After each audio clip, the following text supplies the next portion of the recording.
Well, good afternoon, everybody, and thanks for joining us for the JS Mindset Weekly Call. My name's Denny. Today is Thursday, September 19th, 2019, and on the call today are the boys, Jim Sinclair, Bill Holter, and, of course, our famous Dave.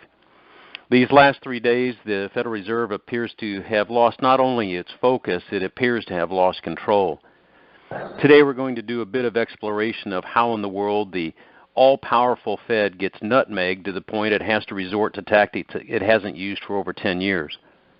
The congressional hearings appear to be totally out of control to the point that it has become political theater and embarrassment to the nation. And this week, Trump has declassified documents that show that the very premise of the Russian hoax is verifiably suspect because of FBI and DOJ bias and collusion. Saudi Arabia crude processing plant gets whacked by up to 9 drones, or now identified cruise missiles, and it's still able to get substantial production back up and online. Oil spikes, then it unspikes, and then it half spikes, and then looks to refill the gap in the charts to the downside. Benjamin Netanyahu is struggling to get political control in the Knesset. He needs 62 votes. He's not quite there. Boris Johnson is on a tear in Great Britain, and tariffs have been on again, off again in the trade talks with China. And here we all sit asking ourselves, why in the world hasn't gold done much? In all of this noise, it just seems that we should be seeing something in our precious metal markets. So the whole idea of these weekly calls is to give you some other things to think about. Your investments, your analysis of current events, certainly your glimpse of what things might look like in the not-too-distant future. But please remember, we are not giving you investment advice. We're just trying to give you another perspective of the economic world to add to your own perspectives, just so you can get prepared for what might certainly be some very trying times ahead. As always, thank you for investing in the premium side of JS Mindset. There you have access to Bill's writings, which are still some of the clearest set of thoughts and perspectives on the current financial events. You also get to see Dave's postings and Jim's postings that might, we just might miss these on our own, so it's nice to have a place to find them. Bill, I'm going to you first. The central bank said it conducted an overnight repo operation resulting in $53.15 billion boost into cash in the banking system. They did that on Tuesday. They did another repo operation on Wednesday, and they did a third one this morning. I just checked, and that third one went through. In an overnight repo, the bank borrows cash from the Fed, and it probably uses treasuries or securities as collateral. And that's been a real rare event, Bill. We just haven't seen much of that, but somebody's always had ample supply of cash. And now all of a sudden they're saying because of quarterly tax payments and a settlement of a $78 billion in supply of treasuries, Bill, this is just pretty weird that all of a sudden this snuck up, boom, on the day the Fed is talking to the public. And it's also interesting that Powell did not even mention or discuss the overnight repos. I think that in its own is telling that they ignored it. Basically, what you have is there's not enough cash. Another way to say that is there's too much debt. I think the roll-off of Treasury debt, the roll-off was something like $21 billion. At the same time, Treasury needed to borrow $50 billion. So the deficit's going higher, yet the amount that's rolling off is not enough to fund it. And this is happening at the same time that banks are already loaded to the gills with treasuries. So what these banks need to do is they need to pledge as collateral the bonds to receive cash. And what this leads to basically is Bank A is not going to trust Bank B, not going to trust Bank C, and around the horn. It's a matter of trust. When you're talking about overnight money, it's very reminiscent of 2008. I think Jim, that's very important, Bill. Yeah, let's stick with that, Jim. 2008. Yeah, the Fed's own benchmark Fed funds target rate rose to 2.3% on Tuesday. Now, Jim, the target range, when they set it, they cut rates at its last meeting in July. Now they've cut again, but the target range was since cut from 1.75 to 2% or 2.25, something like that. But, Jim, the Fed just looks stupid because it couldn't even control its own rates on Fed Day. Because Jim, where are things going from here? You have a balance sheet strained to the extreme. You have lower purchases of U.S. Treasuries. You have no control over deficits of any kind. And the explanation by Bill was absolutely spot on when he basically compared the availabilities to the lack of interest in the deficits. It seems as if nobody even mentions them anymore. They may come out on an economic report, but why even discuss them on MSM? Because nobody cares about them. So you're watching an unwind in a set of circumstances called credit that, as Bill said, reminiscent of 2008. Usually, there's some sort of a failure pending that causes a demand for cash during these periods. So, although we don't know that to be a fact, we certainly look at some of the things such as the quotes on Deutsche Bank and wonder whether or not there's been significant problems in the over-the-counter derivative market, which since 2008 has grown by orders of magnitude. So, we don't have markets. We know that. We have computers. They know not fear or greed. Fear or greed are primary ingredients to markets, and markets are created for the raising of capital, okay? With all the consideration together, I would say that a crisis is unfolding in front of our eyes, and nobody thinks much about it. This is not just some strange period of time dealing with rollovers that can't be funded. That's bad. With some need for cash for taxes, I don't believe that. What has happened is some financial institution somewhere has a problem, and that causes a desire to build up in cash. So this mustn't be dismissed by the excuses given by the Fed. The Fed doesn't have any 10-year-old tools. They don't have any tools for this. The balance sheet is stretched to the extreme. So it's just like a guy who's going broke and wants to make everything right. How? I think there's more to it, Bill and guys, than any of the excuses that have been given, except by Bill Holter, who pointed to the fact that nobody gives a damn about deficits in anything, and credit expansion in any way is an act of patriotism. David, first they told us it was drones. Then they told us it was cruise missiles. There were 9 of them, Dave, and supposedly it destroyed 50% of the facility, and then remarkably, we now hear that they've restored most of their production. Dave, what have you been reading or hearing about the Saudi Arabia situation? Well, primarily if it's coming out of MSM, it's a lie. Everything that they tell you is a lie. I stand by that. Everything they tell us is a lie. And let's start at the top. Saudi Arabia possesses the Patriot missile battery. What was it? Did somebody shut it off? Did it not work?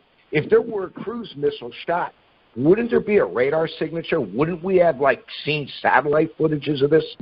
So regardless of what happened, all you could be certain of is what you're being told is a lie.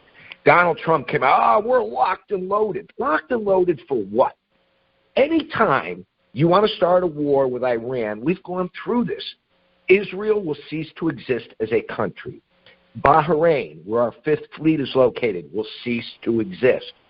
Oil derivatives across the world will blow up, and the financial markets worldwide will dissolve. So this is all bluster. It's all meant for the public. If it's on the TV, it's a lie. It's a story. I was in the gym on Monday morning, and everybody's staring at the TV. Oh, those bad Iranians did this. The bad Iranians did that. I'm just laughing. I actually had to walk away because I can't even talk to people because they clearly know nothing. First off, they're staring at the TV. The TV is a liar's box. It's the same box that told us 9/11 happened because of 19 Saudi Arabian hijackers. But yet they can't, in the same breath, say the University of Alaska says that the Building 7 could not have fallen down. I posted the article about the jet. You couldn't fly a jet into the Pentagon on your best day pulling off those maneuvers. So again, everything they're telling you is a lie. You have to learn to figure out when they're lying to you and try to then read between the lines. What actually happened in Saudi Arabia, I don't have a clue. If Iran was behind it, well, that's just too bad. We've been poking them in the eye for 50 years. Oh, you can't export oil. You can't do this. You can't import medicine. We started the fight, and they're willing to take it to us. And the American public better hope it doesn't happen, because the financial markets of the world will seize up so fast that all of our lives will change drastically. So that's my take on that, Denny. Don't believe anything that the MSM is putting out, because it doesn't make any common sense, does it? If you have a Patriot missile battery. Consider the absolute unthinkable. That's where you start to try and get an answer from. And I'm not going to mention what that is, because I prefer to stay free. Right. Well, and again, how do we know Israel wasn't behind the attack? They could have invented it. We have no idea. We're here in the United States of know nothing. We have no clue what the world players are actually struggling to pull off. One thing we know for sure is they're itching for a fight, because as Pompeo said, God put Donald Trump on the planet and made him president to protect Israel from Iran. And again, not one major news media who should have jumped down his throat for making that statement it just passed. It just passed like any other day. That's, again, why I think they're all on the same team, which is the team that's against us. So let's see where this goes. But again, I've made my point on this very clear. There is no turning back at this stage of the game. We're in a very ugly situation, and somebody needs to back down, or we're going to end up in a really scary war. Guys, I got an additional observation on that. When that happened, and they were talking about oil's going to open at $100 on Monday, and I'm thinking to myself, yeah, $100 could be more than $100. Who knows? But then as Monday rolled around and oil was up $10, $12, and immediately fell back, was only up $5 or $6, and no big hit in the stock market. There was really, other than the overnight repos, there was really no major movement or indigestion in the credit markets. And I'm thinking to myself, they have to know, it had to have been some type of false flag, if you will, because if they didn't know who did it, you would have seen real fear and real panic. And we didn't see any of that. How about those that control the market did it? That's what I'm saying, is that those who control the market know what actually happened. And that's why you didn't see abject fear. This is the most false of false flags, I think. Bill, let's pivot here just a little bit. The evidence of the yield curve is that rates are too high. So they dropped the rates a quarter point. But the bigger issue with the Fed is that I just don't think Powell knows what to say. There was no future guidance. There doesn't appear to be an understanding of where to go and why. And based on the internal votes taken regarding the rates, the whole squad is all over the board. Yeah, it's 7-3. Yeah, I know. Bill, do you have a guess as to what the Fed will do next? Oh, yeah. It's guaranteed QE4. Or, like I wrote in the comment before the Fed meeting yesterday, they can call it QE light. They can call it QE4. I forget what I used. They can call it any term they want to call it. But it's going to be outright monetization. It has to be. There's no other tool. There's nothing else they can do. Who's going to buy the bonds? We're running flat out, you're going to see trillion-dollar deficits flat out from here until the system completely blows up. Who's going to buy those bonds? It's not going to be Russia. It won't be China. Is it going to be some beard in the Cayman Islands? Yeah, it has to be. It has to be the Federal Reserve. They're the only ones who can conjure up money out of thin air and buy bonds. That's the only way to fake like somebody's actually, there's real demand for our credit. Well said. Jim, I read that Barrick has finally settled up with Tanzania on the mischaracterization of the ore that they'd pulled out of the ground, and it appears that they were less than candid in order to avoid paying the appropriate monies to Tanzania. But the good news is that they paid a huge amount of money to repay the country its due. And I had heard $700 million, but I don't know. But no, you have the right number. All right. Yeah. So, but and what appears $300 that they started with as a down payment. Okay, so to all intents and purposes, everything's hunky-dory and back to the business of mining. But what does this mean for the gold mining industry in Tanzania, the fact that Barrick has settled up now and all's right with the world? Well, it means toe the line, for one thing. I mean, Magufuli, who's the president, is a strong man and a serious man. And so no company should violate any rules, regulations, taxations, treatment of the locals, treatment of the stakeholders. It means run a clean ship, and it really has to be credited to the prior CEO of Randgold, which did a reverse takeover of Barrick. Whomever is running the company, whoever the board is, and whoever the management is whoever the company is. So that all changed on the Randgold merger, and Vestal became, if I pronounce his name right, the CEO of Barrick. He is one of the most successful men in African mining, who knows Africa extraordinarily well, and has started off as a nobody with a crooked partner and worked his way up to a super major and now to the largest gold producer in the world. So what it means is that people who could talk to an African, understands the African culture and knows what needs to be done, ponied up $1 billion, which to Tanzania is not exactly small change, and in need now. So he settled all of the disputes, but the real message is, don't mess with those guys. Obey the law. And I think you see an entire between the contract we made in Tanzania and that being the poster boy for contracts with all emerging countries, and with the Barrick affair in Tanzania and who settled it, how it's settled, there is a significant change in the industry as a whole. Do you know that there were 3,000 juniors on the Toronto Venture Exchange, and now there's 800? That's a fallout for sure.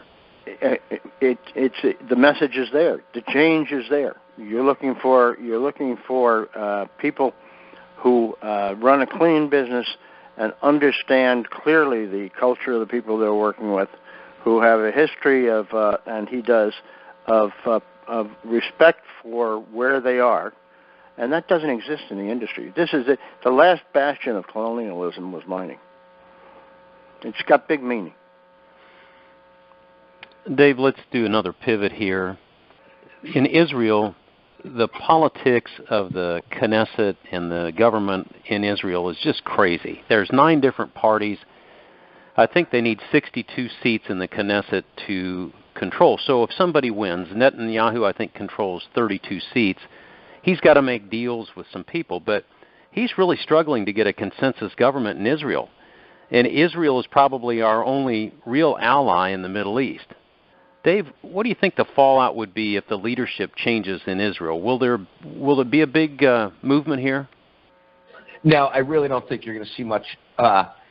Again, the world affairs are like a battleship. They are a pre-planned destination, and they're moving, and they're moving, and they're moving. And you could change the captain of the boat, but the direction of the boat is controlled by, let's call it, the people in charge. And you could change the puppet. It's like getting rid of Bolton did absolutely nothing. The guy they replaced Bolton with is as bad as Bolton. He's actually John Bolton on steroids. He just doesn't look as unfriendly.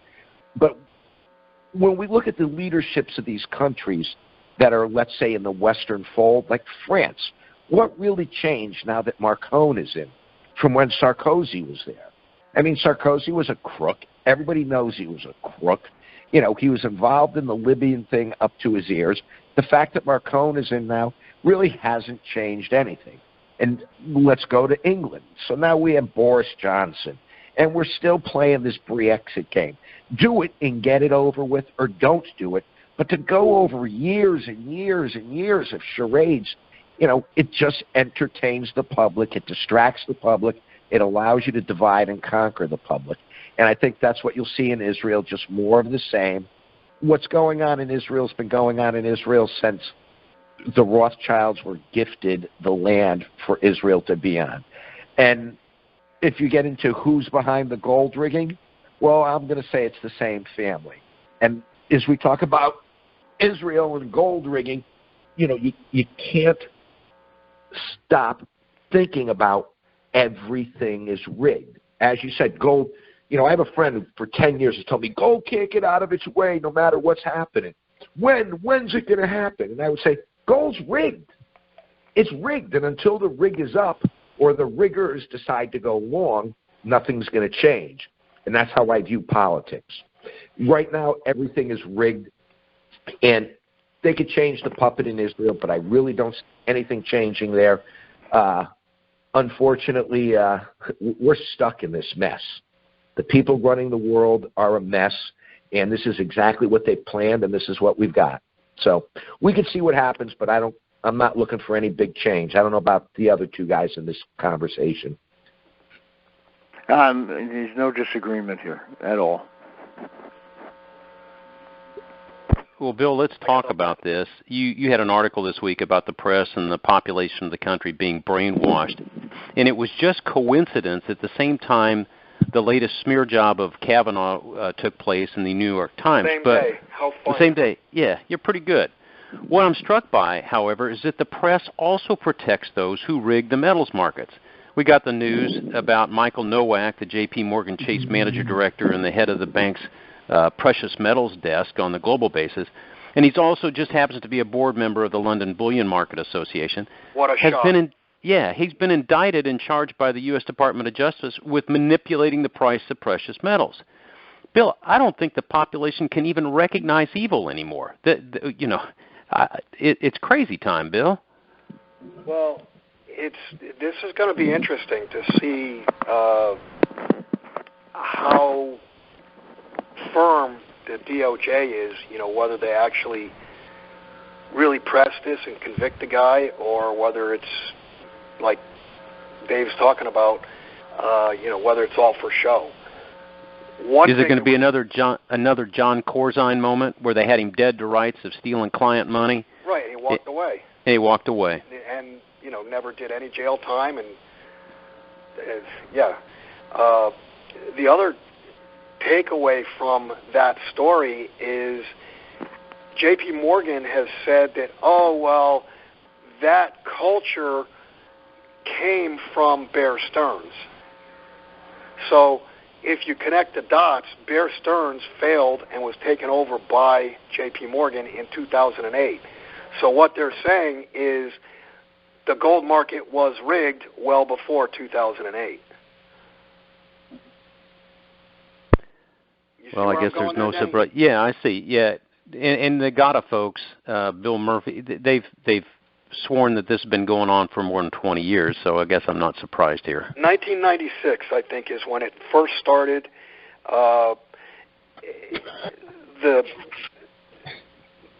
background behind it, and the reason I say 96, that's when you could actually see events that in the past would push gold fairly dramatically higher, and we would see an event, and all of a sudden gold would be down $5 or $10, which $5 or $10 back in 1996, 97, when gold was trading at just over $300, that was significant. A $10 move was like a $45 move today.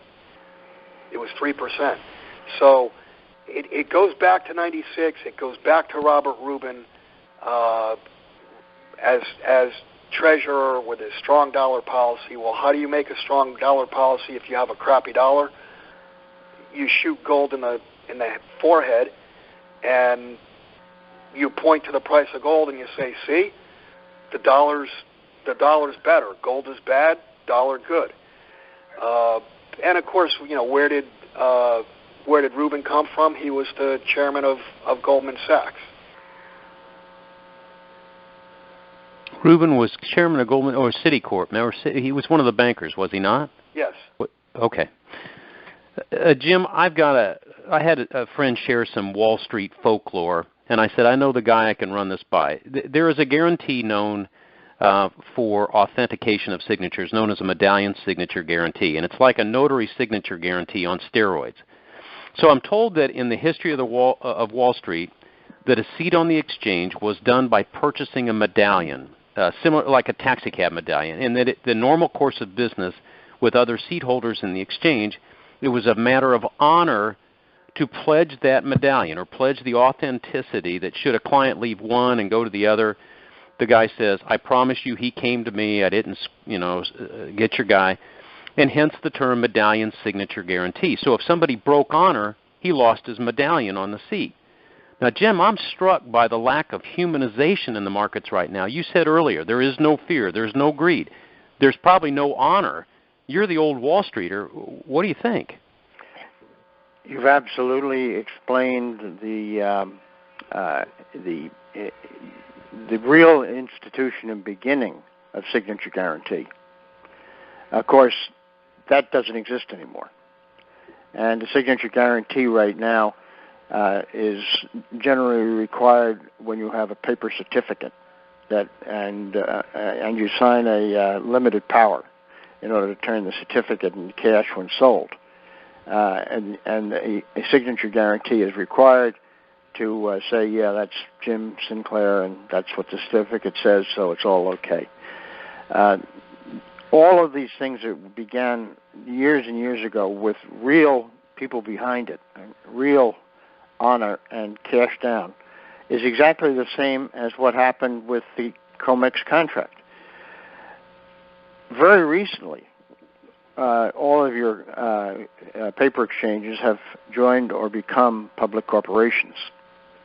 However, before that, the gold contract was guaranteed in many different ways. Obviously, the money of the person who made the trade was liable. But then so was the clearinghouse liable. And beyond that liability was all the members of the exchange in full liability. And on top of that, all the members of the board of directors of the exchange. And all the partners. And if you put that, together, that's one heck of a guarantee. But that dissolved immediately when they became corporate entities.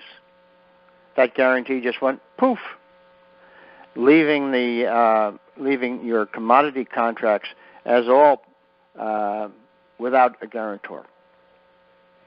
And just the buyer and seller is about the only guarantee you have, and they're always going broke when the margin man comes. So the point you make is that there is no honor. There is no honor. It's a thieves' paradise.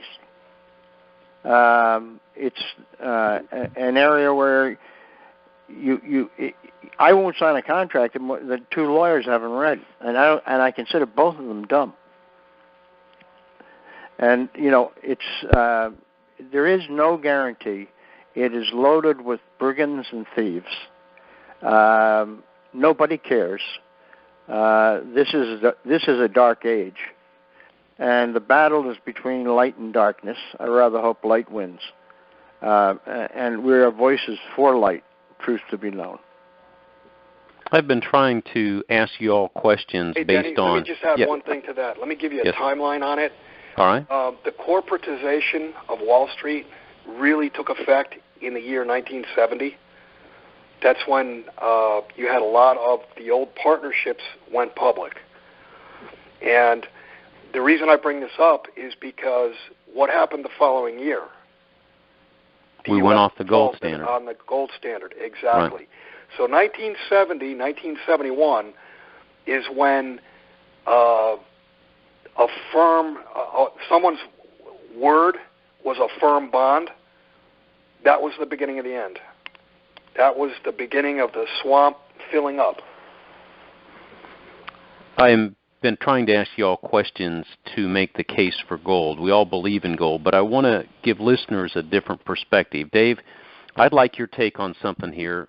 Social and cultural stability is the framework that an economic system is built on, and part of that framework is also known as the rule of law. So just looking at this situation in our nation, the press is the propaganda arm. Politicians are keeping us divided instead of united. There appears to be unequal application of the rule of law, and we're about to find out from this Jeffrey Epstein investigation that a whole lot of powerful people are totally morally depraved. Dave, so here's the question. Can the public handle this? Well, when we say can they handle it, they're going to have no choice but to handle it. The question is how is it dished out to them? And when I say that, is it dished out to them through civil unrest? Is it dished out to them through martial law? Or do they come to the conclusion on their own? I don't see the public coming to the conclusion on their own. It's not in their vested interest. So what I try to tell people is remember the golden rule, other than he who has the gold rules, and that is absolute power corrupts absolutely 100% of the time. And that is ultimately why, in my opinion, gold and silver are your only life preserver when everything comes unglued. Because we don't really know how it's going to come unglued. It could be martial law. It could be another false flag. This one didn't work on Saudi Arabia. Maybe we'll nuke Chicago and blame it on Iran. And after 9/11, and long before 9/11, because I'm very familiar with what went on with the Oklahoma City bombing. Again, it was an inside job. These false flags have been going on forever. In Russia, they blew up their own apartment building. I mean, governments do this kind of thing. They've done it since the beginning of you can go back as far as you want. It's been happening since the beginning of time, and it's going to continue to happen. So I don't believe the public all of a sudden is going to one day wake up and say, oh, my God, everything is corrupt, and they're all crooks, and they're trying to screw us. So it's going to be either fed to them or we're going to have a civil unrest martial law situation. And, again, you have one of the so-called presidential candidates out there. I'm going to immediately come and take all your guns. Really? And the guy who's saying it is what? I mean, he doesn't have a chance in hell of getting elected spewing that kind of nonsense. Even if you're an anti-gunner, the man sounds like a knucklehead. And I don't want to get into his personal preferences, but he has less than 0% chance of becoming president. So why is the media giving him a platform other than are they prepping us for something? Hey, Denny, Bill, let me answer that question from a different angle. All right, but let me set you up there, Yosemite. Okay. In the movie with Jack Nicholson and Tom Cruise, there was a very dramatic scene. Dave just made me think of this, where Cruise says, "I want the truth," and Nicholson, played by Bill Holder, fires back, "You can't handle the truth." Yeah. Can the people of the United States handle the truth that's about to come out in the declassification of emails, text messages, and the FISA warrants? No possible way. And this is what I was getting at. Okay, so, well, first off, the young people in this country, say age 25 and younger, I mean, they can't handle anything. I mean, they'd go in the basement and suck their thumb if, with a hangnail. So that segment of the population, no way. Let's look at the segment of the population who's aged, say, 55. Let's say baby boomers and older. They're not going to be able to handle the truth because the truth means they followed the rules. They spent 85 or 90% of their earnings and they saved the other 10 or 15% of the earnings. But the truth means their savings have no value. If they saved in the system, they're broke. So how do you tell somebody who's 70 years old, you worked your entire life, you were promised a pension, and oh, by the way, your pension's only going to be 50% of what you were promised, and the currency's only going to be worth 50% of what it buys today. And your investments are all blown up. There's no segment of the population whatsoever that can handle the truth, because the truth destroys everything we've been told, everything the vast majority believes. The truth kills everything. Another case for gold, Bill. Exactly, because gold doesn't promise anything.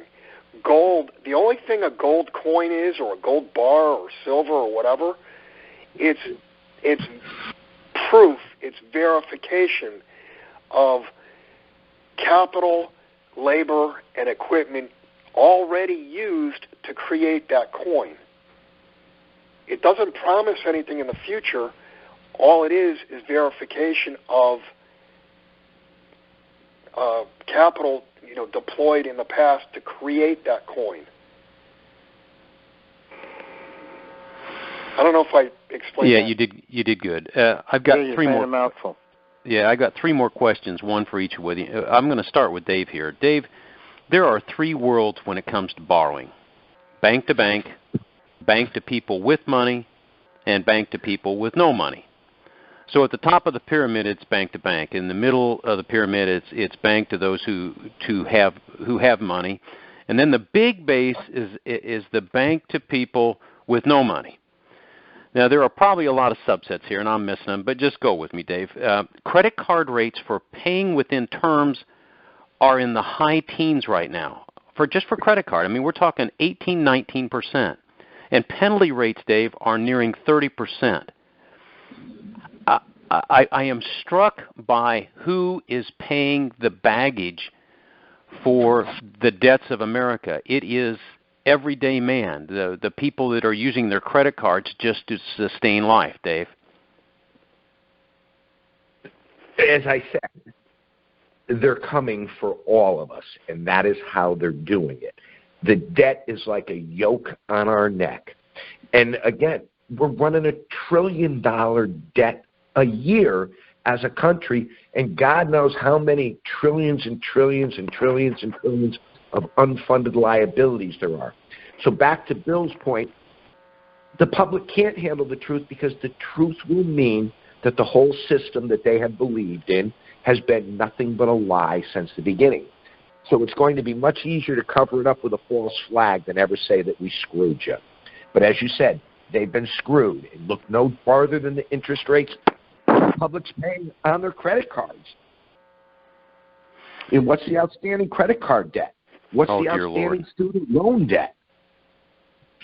So, unfortunately, Saul Alinsky was a lunatic, but he was a brilliant lunatic. How do you take the U.S. down? He wrote the roadmap. Hey, Jim, last week we spent some time talking about the precious metals investor and gold miner investor exhaustion.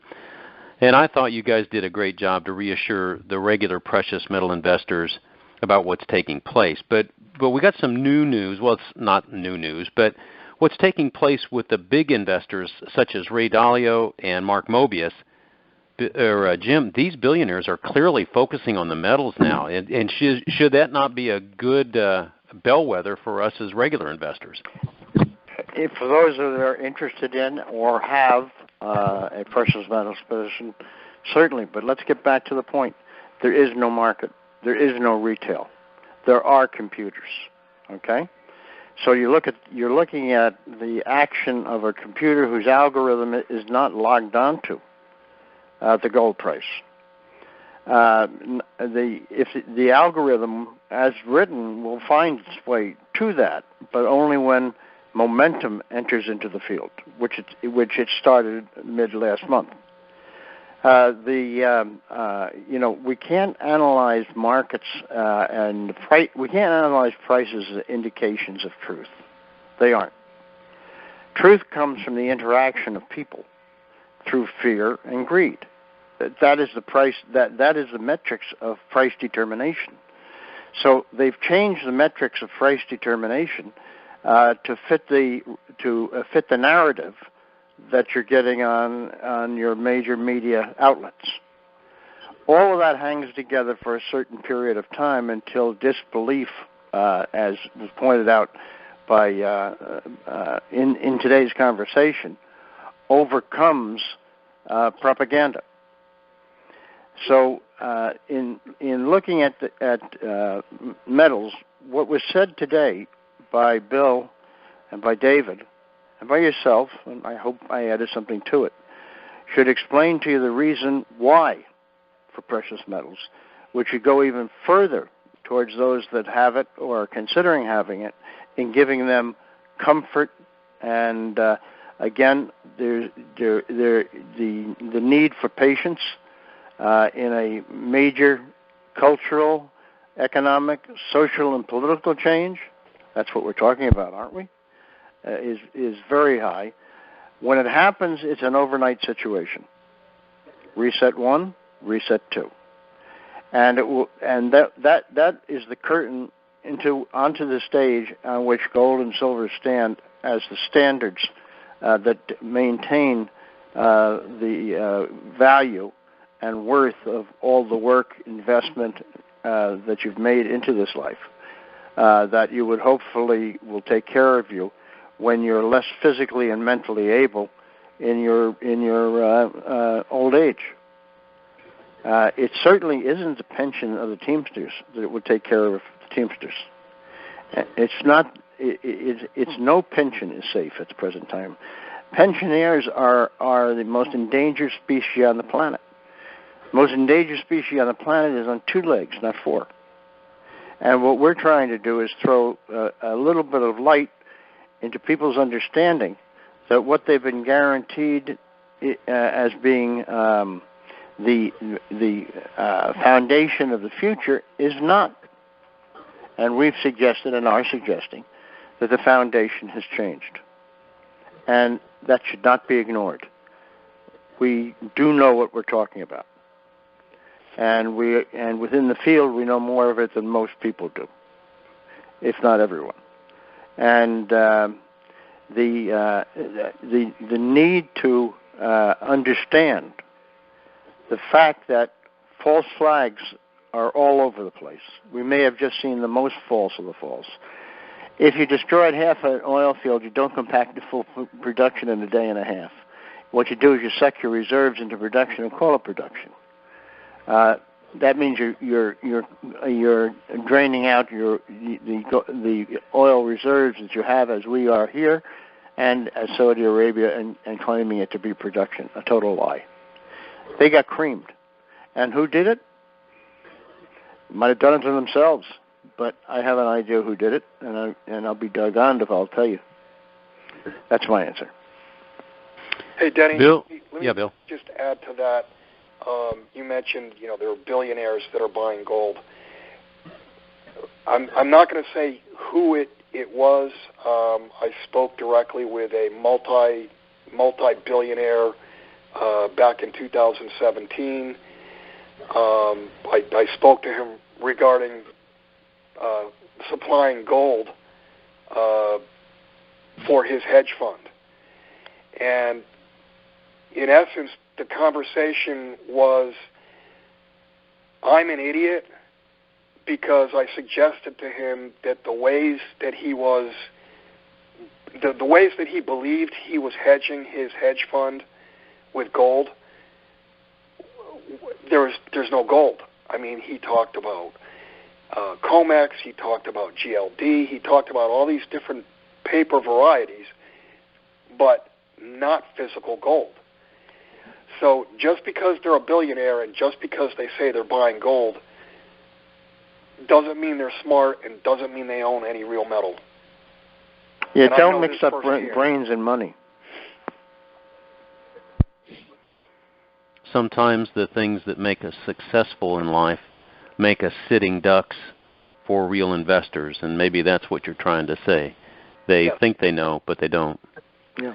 And A person is not intelligent because they're rich. Forget that. Amen to that. All right, Bill, last question of the day. I'm going to jump over to China just for a second. I saw the numbers come in for August, and China's currency appears to have stopped weakening. It dropped 4.1% in August alone. So a lot of folks think the drop is over. But Bill, with the new tariffs coming, and then the new tariffs are going, they're dropping their currency is probably the most powerful tool that Chinese have in their bag. The U.S.-Japan deal is in the bag now. It's done. Not that I've seen it, but they're told that it's done. And that puts even more pressure on Chinese in the trade talks with Trump. Bill, what's your crystal ball say about China and Trump in these talks right now? Well, the drop that you're talking about was my opinion, was a devaluation engineered by China. And if the talks don't go anywhere and we place more tariffs on China, then watch their currency. They will devalue again. Because when you devalue a currency, it's a tariff on everything as opposed to choosing steel or rubber or soybeans or whatever. It's a tariff on everything. So I just think that pretty much not if, but when the talks don't go well, you'll see another devaluation by China. Ladies and gentlemen, this week's call is earlier than usual. You've noticed that, and I want to warn you that next week's call will be a little bit later. We've got some people that are going to be out of town, so we hustled this one up real quick for Thursday. I think the next one will be done on the following Sunday, so be prepared for us to be just a little bit late in our postings. But as always, thank you for investing in the premium side of JS Mindset. We appreciate you so much, and we're doing our doggonedest to make sure that you get all the perspective from these three great minds that we share with you every week. And with that, Jim, have you got anything else to share? Well, I think the point that's just been made needs to be driven home to the listeners. The ultimate tariff is the devaluation of a currency. And the strong dollar, because it's one of the last ones paying interest, is the worst thing that can happen during a tariff war. Because as the currency of a country rises, the price of every goods and services they have rise in terms of all other nations' currencies. So the talks between China and the U.S. are happening in the currency market, not at any gathering point where men and women are sitting around a table. The currencies, the change that we're coming into and the reset is a currency event, and tariffs are simply a bit of a show taking place that is misinterpreted. Bill interpreted it perfectly when he said that China will just pull that string one more time if they have to, and the Chinese are the hardest people on earth to deal with in my industry. And I think that maybe covers most. They'll do for themselves what benefits themselves only. Dave, have you got anything else for our listeners today? No, Denny. Let's just see what the week brings, and we'll pick it up from there. I think we covered everything this week that we needed to get in. You're a good one, Dave. Thanks for sharing, and you're certainly not bashful. All right, Bill, what you got? You're the last pig to the trough here. I'm bashful. Yeah, you're bad. like you know what. Yeah. So I think yesterday, with the Federal Reserve announcement of lowering rates, but at the same time making zero comment on the problems in the overnight market, which is really the deepest plumbing there is in the credit markets. I truly believe they had their Wizard of Oz moment yesterday. the curtain. I believe the curtain was pulled back. Yeah, like I said earlier, Bill, it just looked to me like Powell didn't even know what to say. You know, it's like he comes home at 2 o'clock in the morning. He's got whiskey on his breath. He's got lipstick on his collar, and his wife says, "Where you been?" He didn't have an answer. He didn't know what to say. Well, how could he have an answer? Yeah. Well, okay, guys. We'll talk again next week. I think we're scheduled for Sunday of next week to get together. And you all be safe between now and then, okay? We hope so. You guys have a great week. We'll see you next week. Take See you, care, fellas. guys. Bye-bye.